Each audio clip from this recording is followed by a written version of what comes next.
Hi friends, ring round classes channel में आपका स्वागत है। तो कैसे हैं? चलिए फ्रेंड्स, आज के वीडियो स्टार्ट करते हैं मेरे बिना तुम प्रभु के सब्जेक्टिव क्वेश्चन आंसर के साथ।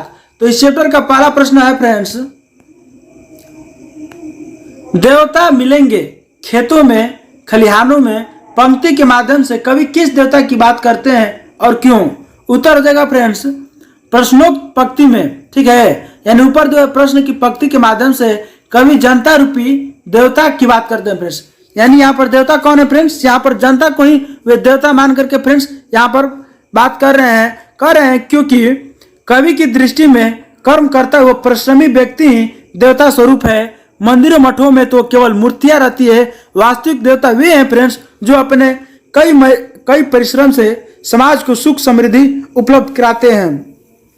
ठीक है फ्रेंड्स, तो यहाँ पर जो परिश्रमी व्यक्ति होते हैं, एक किसान होता है और एक मजदूर होता है फ्रेंड्स। यहाँ पर दो ही मतलब परिश्रमी व्यक्ति, ज्यादा परिश्रम करने वाले में कवि ने यहाँ पर उनका चित्र ध्यान केंद्रित किया है। ठीक है, अगला प्रश्न है फ्रेंड्स, शानदार लबादा किसका गिर जाएगा और क्यों?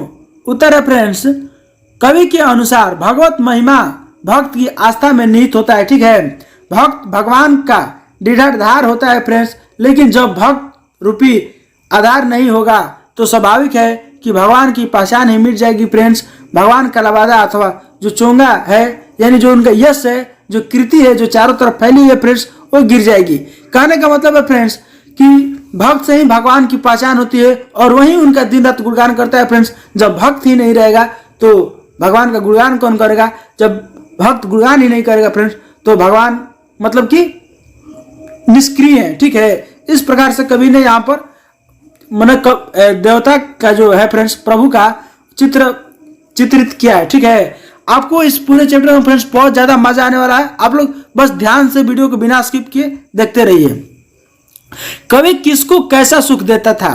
तो उत्तर देगा फ्रेंड्स कवि भगवान की कृपा दृष्टि की सैया है। ठीक है, कवि के नरम कपोलों पर जब भगवान की कृपा दृष्टि विश्राम लेती है तब भगवान को सुख मिलता है, आनंद मिलता है। अर्थात भक्त भगवान का कृपा पात्र होता है और भक्त रूपी पात्र से भगवान भी सुखी होते हैं फ्रेंड्स। कहने का मतलब है फ्रेंड्स कि जब वहां पर सैया जो होती है, जब भक्त सोता है फ्रेंड्स तो उसके शरीर में ही भगवान वास करते हैं, और जब भक्त सोता है फ्रेंड्स तो भगवान सोते हैं। कहने का मतलब है फ्रेंड्स कि प्रभु अगर मैं ही नहीं रहूंगा और मैं जब रहूंगा ही नहीं फ्रेंड्स तो मैं सोऊंगा भी नहीं, और जब मैं नहीं सोऊंगा फ्रेंड्स तो आप जागे हुए रह जाइएगा। ये भगवान से एक कवि की पुकार है फ्रेंड्स। वो बताते हैं आप मेरे लिए नहीं तो कम से कम आप अपने लिए भी तो मेरी रक्षा कीजिए ताकि मैं जीवित रहूं, और जब मैं सोऊंगा तो आपको भी सोने का आनंद मिलेगा, और जब मैं जगूंगा आपको भी जगने का आनंद मिलेगा। जिस पैर से मैं चलूंगा फ्रेंड्स उसी पैर से आपको चलने का आनंद मिलेगा, क्योंकि भगवान तो हमारे अंदर है, भगवान का तो अपना पैर नहीं है। तो इस प्रकार से कवि ने बहुत ही अच्छे से प्रभु का चित्र चित्रित किया फ्रेंड्स, बहुत ही प्यार से। ठीक है, अगला प्रश्न है, कबीरे नर मारिया रिल्के। ठीक है, कवि यहाँ पर देखिए फ्रेंड्स कवि रेनर मारिया रिल्के। ठीक है, इस कविता के कवि हैं रेनर मारिया रिल्के ने अपने को जलपात्र और मदिरा क्यों कहता है? यानी कवि रेनर मारिया रिल्के जो है फ्रेंड्स वो अपने को जलपात्र और मदिरा कहता है। ठीक है, तो क्यों कहता है? यहाँ पर दो शब्द है फ्रेंड्स, तो देख लीजिए। कवि अपने को भगवान का भक्त मानता है। क्या मानता है फ्रेंड्स? भगवान का भक्त मानता है। भक्त की महत्ता को स्पष्ट करते हुए कवि ने भक्त को जलपात्र और मदिरा कहा है, क्योंकि जलपात्र में संग्रहित होकर भगवान अपनी ठीक है अस्मिता प्राप्त करता है। इसी तरह फ्रेंड्स भक्ति रस के निकट आकर भगवान अपने जो अंदर की जो आह्लादित है फ्रेंड्स उस आह्लादित हो जाते हैं। ठीक है, अर्थात जो मन मग्न मुग्ध हो जाते हैं, आनंदित हो जाते हैं फ्रेंड्स। ठीक है, इस प्रकार से कवि जो रेनर मारिया रिल्के हैं फ्रेंड्स वो जलपात्र और मदिरा के बखान करते हैं। कहते हैं कवि फ्रेंड्स कि जब मैं अपने हाथों से जल पीता हूँ फ्रेंड्स तो उससे आपकी आत्मा को क्या बोलते हैं फ्रेंड्स? संतुष्टि मिलती है। तो कहीं ना कहीं फ्रेंड्स हमारा हाथ जो है आपके जलपत्र का एक माध्यम बना, एक जरिया बना। इस प्रकार से फ्रेंड्स, और जो मदिरा है फ्रेंड्स इसकी भी यहाँ पर बखान किए हुए कहते हैं कि इस तरह भक्ति रस के निकट जो हम भक्ति आपका करते हैं, जो भक्ति रस है फ्रेंड्स उसी रस से आप इतना ना आनंदित हो जाते हैं फ्रेंड्स, ठीक है, कि आपको अब दूसरे मदिरा की जरूरत नहीं पड़ेगी। जैसे मान लीजिए फ्रेंड्स, लोग जो होते हैं वो किसी के जो प्यार में इतने आनंदित हो जाते हैं कि उन्हें खाने पीने की कोई सुधि नहीं होती है फ्रेंड्स। उनका ऐसा लगता है जैसे कि मैं सब कुछ मेरा भरा हुआ है, ठीक है, ना नींद की फिक्र है ना खाने पीने की फिक्र। इस प्रकार से यहाँ पर मदिरा का भी कवि ने वर्णन किया है, ठीक है फ्रेंड्स। अगला प्रश्न है, कवि को किस बात की आशंका है, स्पष्ट कीजिए। उत्तर हो जाएगा फ्रेंड्स, कवि को आशंका है कि जब ईश्वरीय सत्ता की अनुभूति कराने वाले प्रतीक आधार या भक्त नहीं होगा तो ईश्वर का पहचान किस रूप में होगा, ठीक है। प्राकृतिक छवि, मानव की हृदय का प्रेम, दया, भगवत स्वरूप है, ये सब नहीं होगा तब उस परमात्मा का आश्रय क्या होगा, ठीक है फ्रेंड्स। मानव किस रूप में ईश्वर को जान सकेगा, इसको लेकर कवि आशंकित है फ्रेंड्स, यानी चिंतित है, ठीक है। कवि कहते हैं फ्रेंड्स कि आपकी अनुभूति और आपका जो स्मरण है, हमेशा आपको याद करने वाला, आपको पूजने वाला तो भक्त ही है। और जब भक्त ही नहीं रहेगा फ्रेंड्स तो आपका पहचान किस रूप में होगा, कौन आपका नाम दिलाएगा, आपको कौन ज्यादा मतलब कि याद करेगा, ठीक है। आपके लिए जो प्रेम है, दया है, वो भक्त, अब भक्त ही नहीं रहेगा तब आपको वहां पर उतनी प्रेम और दया कौन देगा, ठीक है फ्रेंड्स। जो परमात्मा का जो आश्रय है फ्रेंड्स हमारे हृदय में है, हमारे शरीर में है, और जब हम ही नहीं रहेंगे फ्रेंड्स तो आत्मा और परमात्मा भी नहीं रहेगी। तो इस प्रकार से फ्रेंड्स जो आत्मा को लेकर के परमात्मा को ये बात करते हुए कवि बताते हैं कि हम हैं तो आप हैं फ्रेंड्स, इसलिए आप हमारे लिए नहीं तो कम से कम आप अपने लिए भी तो मेरी रक्षा कीजिए। अगला प्रश्न है फ्रेंड्स, कविता के आधार पर भक्त और भगवान के बीच के संबंध पर प्रकाश डालिए, ठीक है फ्रेंड्स। ये भक्त और भगवान के बीच जो संबंध होता है फ्रेंड्स, इस पर हमको प्रकाश डालना है, वो भी किस आधार पर, तो कविता के आधार पर। ये आपको क्लियरली समझना चाहिए फ्रेंड्स, ये नहीं कि आप अपने ही आधार पर भगवान और भक्त के बीच अगर संबंध प्रकाशित कर दीजिएगा फ्रेंड्स तो प्रश्न तो सही हो जाएगा, लेकिन कविता के आधार पर नहीं होने के कारण फ्रेंड्स जो उत्तर होगा आपका वो गलत हो जाएगा, ठीक है। तो आप लोग इस चीज को भी ध्यान में रखिएगा। आप लोग अपने से ज्यादा बढ़ा चढ़ा करके लिखने की कोशिश मत कीजिएगा, क्योंकि आपका वो सारा मेहनत बेकार है, ठीक है। तो आप लोग अच्छे से कविता को समझिए कि प्रस्तुत कविता में कहा गया है कि बिना भक्त के भगवान भी एकांकी है, निरुपाय है, ठीक है, निष्क्रिय है, ठीक है। यानी ताली बजाने के लिए भी फ्रेंड्स दो हाथ की जरूरत पड़ती है, ताली बजाने के लिए एक हाथ का कोई काम नहीं है, वो एक हाथ बेकार है, निष्क्रिय है, उसकी भगवता भी, ठीक है, भक्त की सत्ता पर ही निर्भर करती है फ्रेंड्स। व्यक्ति और विराट सत्य एक दूसरे पर निर्भर है, ठीक है। अगला प्रश्न है फ्रेंड्स, मनुष्य के नश्वर जीवन की महिमा पर गौरव का यह कविता कैसे बखान करती है, स्पष्ट कीजिए। उत्तर देगा फ्रेंड्स, इस कविता में कहा गया है कि मानव के अस्तित्व में ही ईश्वर का अस्तित्व है, ठीक है। यानी मानव के शरीर में ही फ्रेंड्स ईश्वर वास करते हैं, ठीक है। मानवीय जीवन में ईश्वरीय अंश होता है, अर्थात मानव का जो जीवन होता है फ्रेंड्स इसमें ईश्वर का भी अंश होता है। परमात्मा की अदृश्यता को जीवात्मा दृश्य करता है, ठीक है फ्रेंड्स। ईश्वर की झलक जीवन के माध्यम से देखी जाती है, यानी ईश्वर की झलक जो फ्रेंड्स आप अनुभव के माध्यम से देख सकते हैं, ठीक है, जीव के माध्यम से देख सकते हैं। हर जीव के अंदर फ्रेंड्स परमात्मा होती है, इसलिए आप कभी किसी जीव का फ्रेंड्स बुरा मत कीजिए, क्योंकि आप उस जीव का बुरा नहीं कर रहे हो, आप उस जीव के साथ साथ उसके अंदर के उस परमात्मा को भी ठेस पहुंचा रहे हो फ्रेंड्स, इसलिए आपको भी कभी सुख नहीं मिलेगा।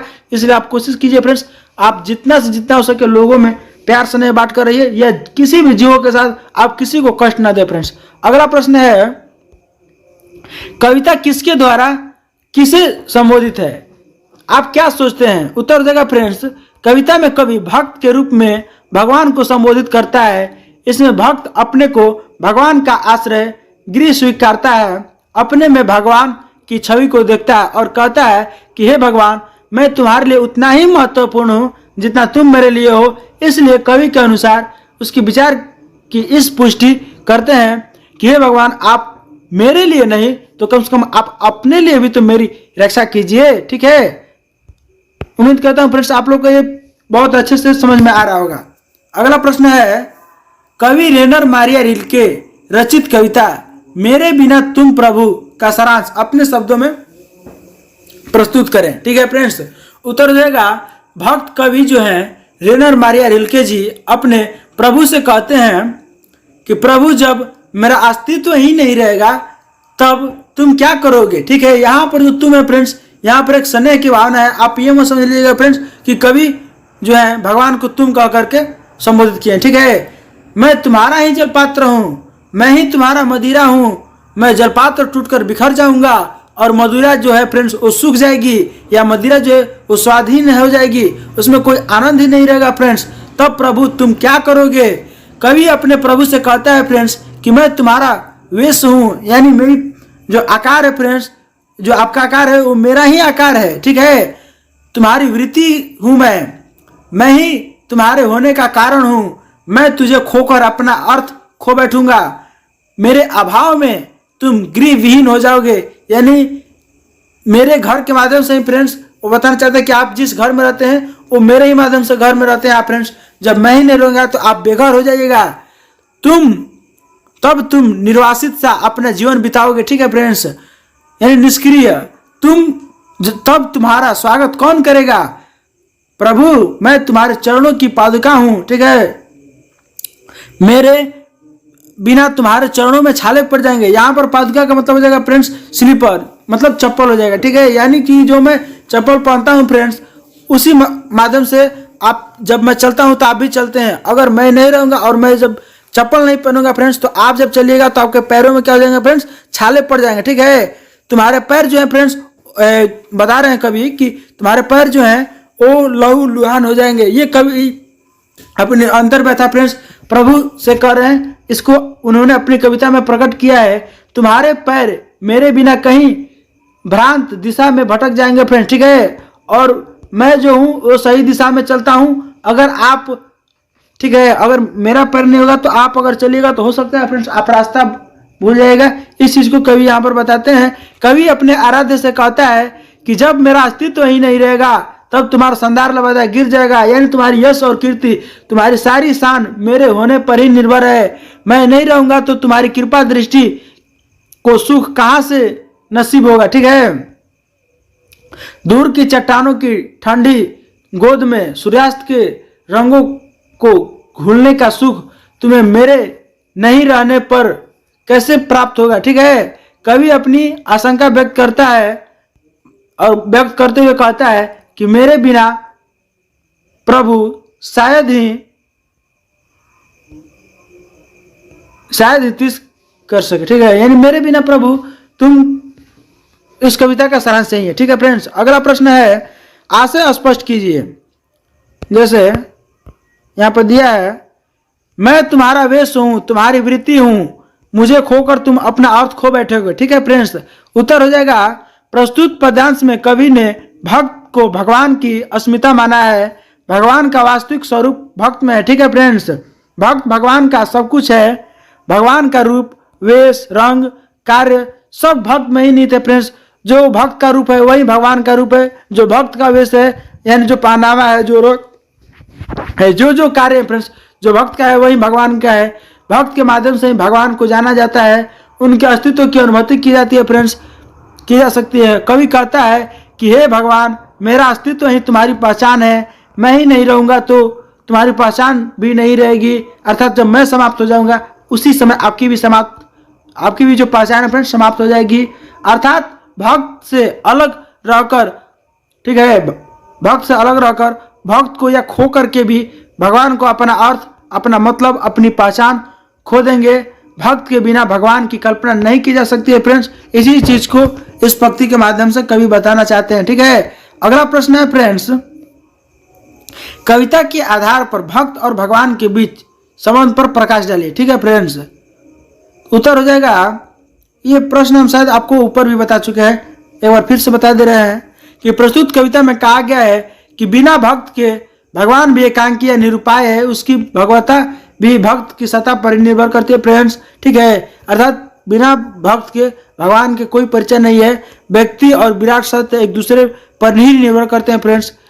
ठीक है, भगवान जल है तो भक्त जल पात्र है, भगवान के लिए भक्त मदिरा है, बिना भक्त के भगवान भी नहीं रह सकता फ्रेंड्स।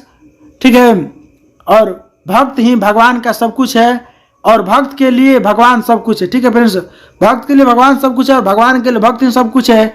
ब्रह्म को साकार करने वाला जीव होता है फ्रेंड्स, और जीव जब ब्रह्ममय हो जाता है तब वह परमानंद में डूब जाता है और भक्त की भक्ति को पाकर परमात्मा आनंदित हो जाते हैं फ्रेंड्स। जब परमात्मा को प्राप्त करके भक्त परमानंद को प्राप्त करता है, यही अन्योन्याश्रय जो है फ्रेंड्स संबंध भक्त और भगवान में है। इसी चीज को फ्रेंड्स इस कविता में कवि रेनर मारिया रिल्के जी बताए हैं। ठीक है फ्रेंड्स, अगर आप इसी प्रकार की और भी वीडियो देखना चाहते हैं तो आप हमारे चैनल को सब्सक्राइब कीजिए, जिससे हमारे हर वीडियो की नोटिफिकेशन फ्रेंड्स आपके पास पहुंच जाएगा। अगर आपको यह वीडियो फ्रेंड्स थोड़ा सा भी अच्छा लगा हो तो आप इसे लाइक करें और अपने दोस्तों के साथ भी शेयर